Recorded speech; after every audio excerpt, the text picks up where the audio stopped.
Welcome. I'm Stan Hustad, your marketing life coach. Years ago, there was a world-class tennis player. His name was Alex Agassi, and he was very good. But there were a lot of good tennis players. The world is full of them. But he simply said this about how he was going to put himself and his career forward. With a smile, he said, "Image is everything." It was not just his performance on the tennis court, it was his image that would build his career and perhaps make him a lot of money. That's an interesting comment. What do you think? Image is everything? Well, slight disagreement. Image is not everything, but it is the first thing. So today on The Marketing Life, we're going to talk about that. How can we create an image that will attract people, demonstrate who we are, build our business, and most importantly, help us market ourselves and our business? That's coming up on The Marketing Life.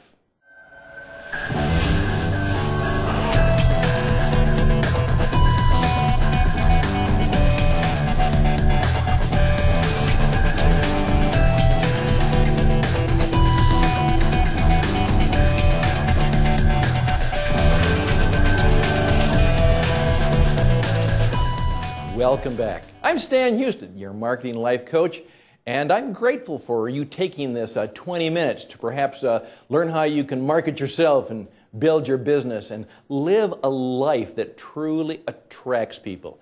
And so we ask you to remember that, our special bargain where we can introduce you to the 7 principles of personal performance marketing.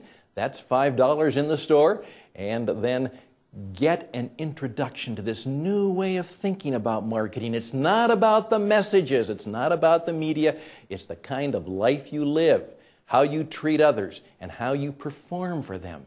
And so I ask you to take an advantage of that special deal, $10 for the program entitled The Marketing Life, an introduction to performance marketing.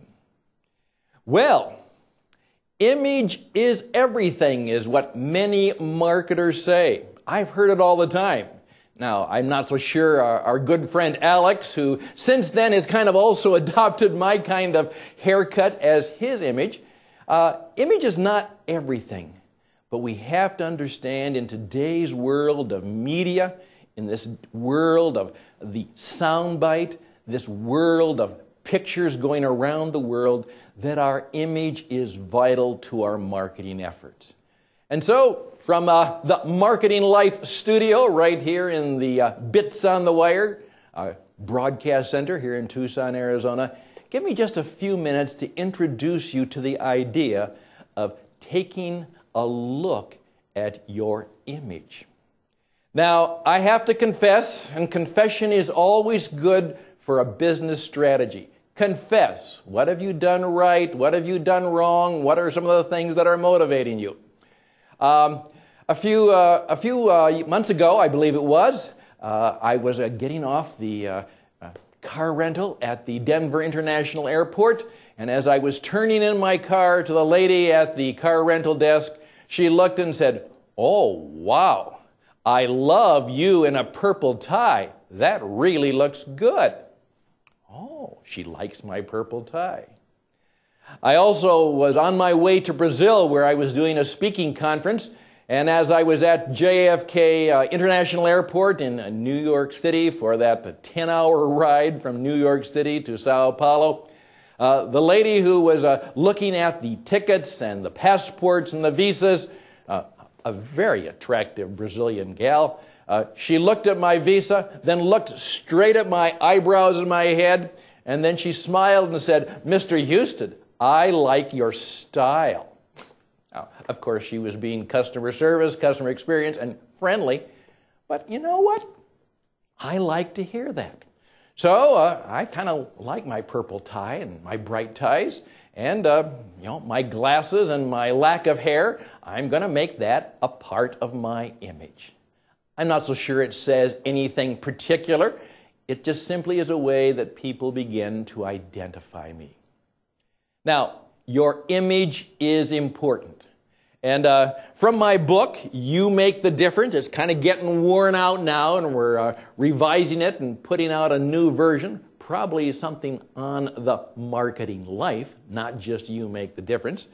My chapter 2, right after Fear Kills Everything, because you cannot market yourself until you overcome your fears. Chapter 2 is just that. Image is not everything, but it is the first thing. And if I can, let me just read you some of the interesting quotes. Like any good book, you need some quotes to begin with. It says this. G.K. Chesterton once said, "Facts as facts do not always create a spirit of reality." It's not just the facts.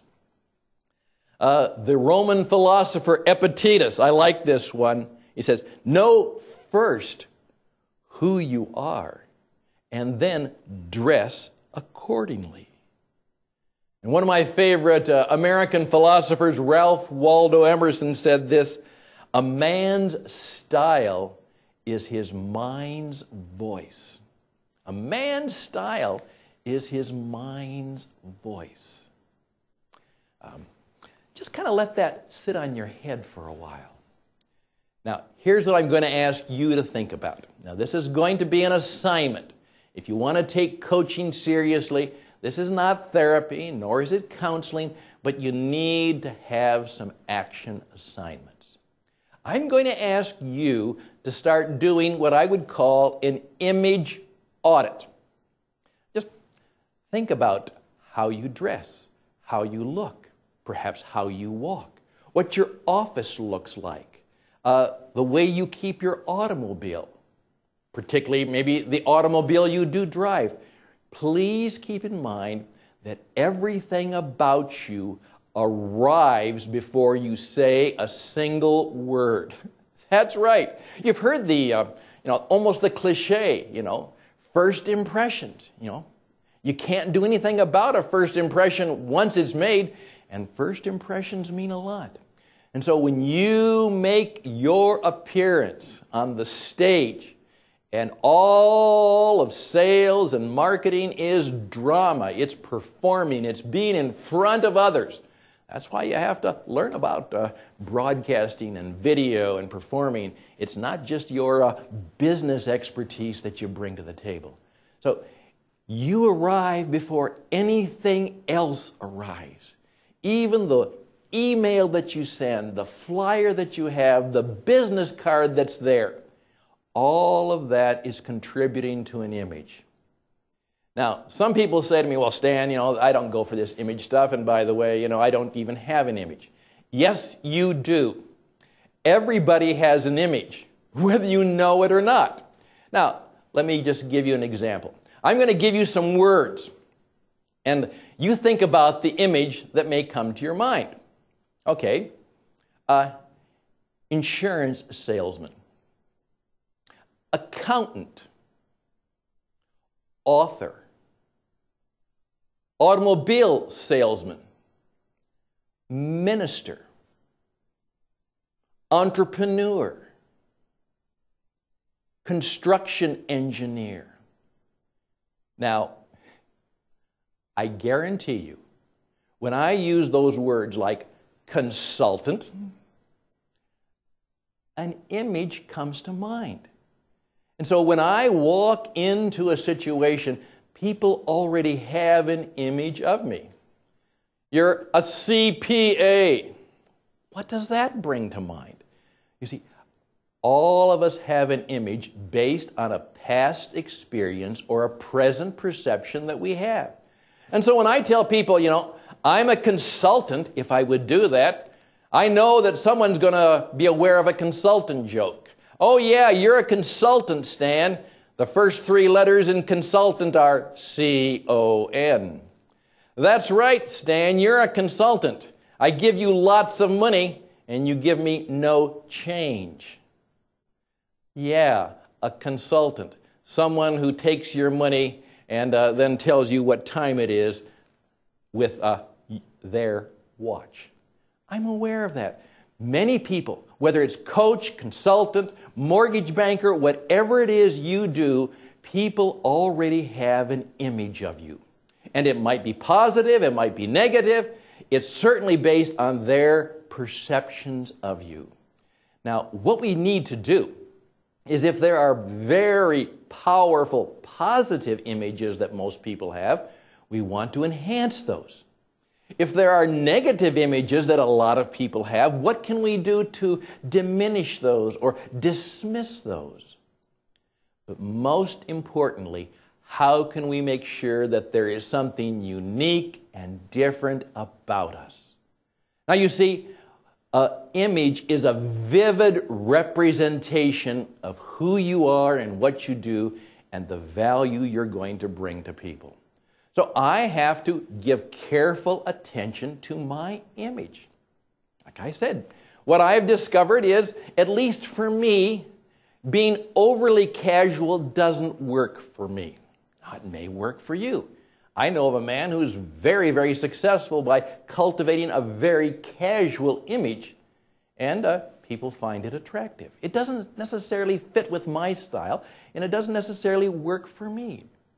So you have to understand that I want to be intentional about my image. How do we do that? Well, first of all, can you find someone who loves you and cares for you enough to tell you the truth? That might be your spouse. That might be a trusted colleague or an advisor. And you simply say to them, I'm trying to enhance my image so that I am more attractive to people, so that I have given a way of people thinking about me that is more positive. How can I make some changes? To how I wear my hair, the glasses I have, the clothes that I have, how they fit. How can I improve my image? Just be brutally honest with yourself. How can I improve the image that I have? Now, secondly, try and decide on those things that might give you a unique signature style. I know that there's one man who always signs his work with a beautiful Mont Blanc fountain pen. People comment on it. It's a part of his image. Some people would say it's a part of his shtick. I oftentimes discover that people can improve their image just simply by making sure that they're well-groomed and well put together. One of my friends who works with men's clothing says, you know what? You can take a $1,000 suit, and if it doesn't fit, it doesn't look good. And so Daniel of Daniel's Custom Clothiers will say, I can take an off-the-rack suit. I can even take a suit perhaps off of the thrift rack, and if I tailor it just right and clean it just right, I can make even an off-the-rack thrift suit look good because it fits. Think about that. Now, what does your business card look like? Is it boring? Is it striking? Is it unique? There are very simple ways that you can make people smile because you are giving careful attention to the things that are important to you that you want to communicate to other people. So, think about it. Ask someone to help you. Then be very intentional about saying, what might be the things that I could do about how I perform, how I greet people, what my office looks like, how I drive and keep up my car. What can I do that will enhance the image in a positive and unique and perhaps dignified way? How can I have a signature to the style I put together? Now, we all need help with that. A favorite expression that I have is, we don't know who first discovered water, but we're sure it wasn't the fish. You see, they were in it. It was all around them. And we get so used to our office, we get so used to the dressing the way we dress or wearing our hair the way we wear it or whatever it might be is oftentimes it takes an outside person who cares about us and wants the best for us, who will give us some, maybe some tough love coaching and counseling as to how we can improve our image just by what we're doing. But at the same time, thinking of those things that fit your style. Now, here's the problem. And so all of a sudden, you're going to do something about your image, and you think of something that will attract attention, and you find people coming out with outlandish things. Now, it may not seem terribly outlandish to them, but it does seem outlandish to the people who've known them before. You cannot change your image overnight. Oftentimes, it's a subtle way of improving one thing after another, adopting one idea after another, that finally people have a more positive and polished and perhaps pleasant image of you and how you perform and how you speak and how you write, how you do your emails, how you treat them. Now, that's key. The best way to improve your image is how you treat other people. Let me tell you, I know of thousands and thousands and thousands of dollars that have been lost because the sales guys trying to reach the decision maker tried to get through the associate, the assistant, the secretary, so they could see the one who made the decisions. So that person was treated, let's say, not necessarily rudely, but sometimes rudely, but certainly routinely. Treat every person you meet as the most important person in the world. The person who serves you at the table, the person who greets you at the receptionist desk. Treat everybody you meet as the most important person in the world. Your image. You can be dressed to the hilt. You can drive the latest Lexus. You can have clothes that scream wealth. You can have a Mont Blanc pen, and you can wear a Rolex watch, and you can look like the most successful person in the world. But how you treat others will be the essence of your image. So just let that sit on your head as you go forward. So find someone to give you an assessment who cares deeply about you that will help you improve your image. And then think of doing ways that you can perhaps put together ways that begin to give people an opportunity to comment on you, to smile, to know you distinctively, your signature style. Well, there we go. There's a lot more we can talk about. But what I'm going to ask you to do now, and here is your assignment. Look around you. Notice. Notice what you're wearing, what you're driving, how you act. Be very aware of the kind of persona, the kind of actions, and the kind of picture that you're giving to people. Be very aware of how much you spend time really being present to other people. Do you say please? Do you say thank you? Do you say grateful? What are the words you use that contribute to your performing image? Then, let's work on that together. Let's find out how we can come together and say, these are the things that I want to do that will help people better understand who I am, what I love to do, how I can serve them, how I can be unique and distinct not only in my persona but in my performance and in my care for one another. How can I do that kind of work best? Now, we're going to have more coaching work for you to do.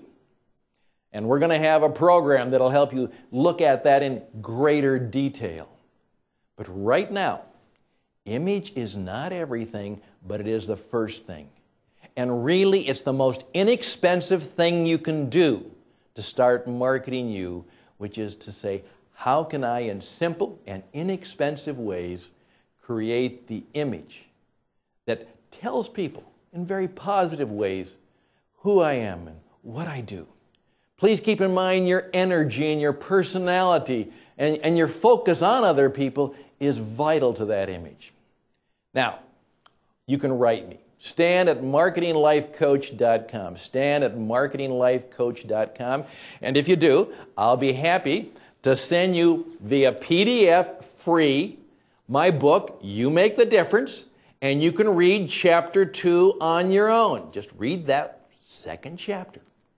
And it will give you more instructions on how you can work on having the image that pleases you and will make you more attractive and give you greater access to those people that you want to work for and work with and care for. So there we go. Please do that. Please give attention to it. You can read our editorials. We talk a little bit about a shaved head. We talk about having a vivid personification. Please keep in mind, if you don't have an image, you are invisible. And so we want to create a way of not being invisible, but making sure that people notice us, that they're pleased with us, that they want to do business with us.